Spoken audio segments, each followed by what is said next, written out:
Alabama and corruption go together like peanut butter and jelly. In our state, corruption spans the divide between ages, races, and political parties, making Alabama a true melting pot of white-collar criminals. Which is why I think Ask Alabama repeatedly gets questions like this. Why do people in Alabama continue to elect corrupt politicians? Of course, I'm not a psychic as far as I know, so sussing out the inner motivations of the majority of voters in Alabama isn't really in my wheelhouse, but the obvious answer is people don't know these politicians are corrupt when they vote for them. Vote for me and I'll use my position to drum up money for my failing businesses wasn't really in Mike Hubbard's campaign literature. But however bad Alabama politics is today, we can take some solace in knowing that it used to be a lot worse. Guys like Hubbard can't hold a candle to the true king of Alabama corruption, Isaac Vincent, who campaigned under the nickname Honest Ike. So there's your first red flag.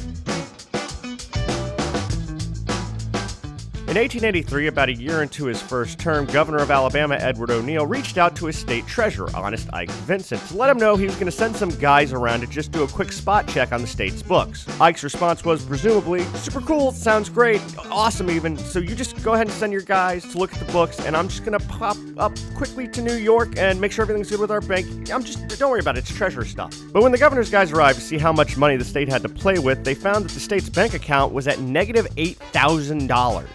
Sending auditors to visit the state treasurer's office only to find not only no treasurer, but no treasure sounded the alarm. Word was put out across the country that Isaac Honest Ike Vincent was a fugitive from justice. A bounty was issued, and the state even hired the Pinkerton Detective Agency, basically a private police force regularly hired to act on behalf of companies and governments back in those days. The Pinkertons chased down leads from Canada to Mexico, but never found old Honest Ike. In fact, he wouldn't be heard from again for another 4 years. So what happened to Honest Ike? And more importantly, what happened to the money?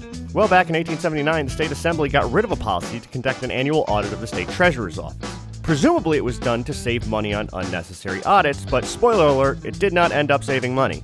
With no oversight, Honest Ike took the state's money out of its regular bank in New York and shifted it into different banks around Alabama. He did this under the guise of cutting administrative costs.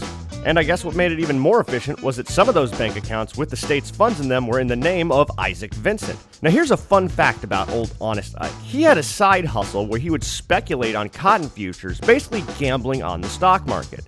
Here's another fun fact. He was really bad at it. And one of his bank accounts he was using to speculate on the market was also an account that contained some of the state's funds. In all, he lost more than $250,000 of the state's money to the stock market, which at the time was about a quarter of the state's entire budget for the year. In today's terms, that would be the equivalent of the current treasurer secretly gambling away $7.5 billion of the state's money. When Honest Ike heard the governor's guys were coming to take a look at the books, he knew even if he could explain his creative accounting of moving state money to different accounts without telling anyone, he couldn't explain $250,000 shortage. So he hightailed it up to New York, hoping he could get some money from a broker he knew to cover the shortfall before the auditors caught the missing funds. But he only made it as far as Cincinnati before learning that the Alabama governor had already learned of his misdeeds and labeled him a wanted criminal.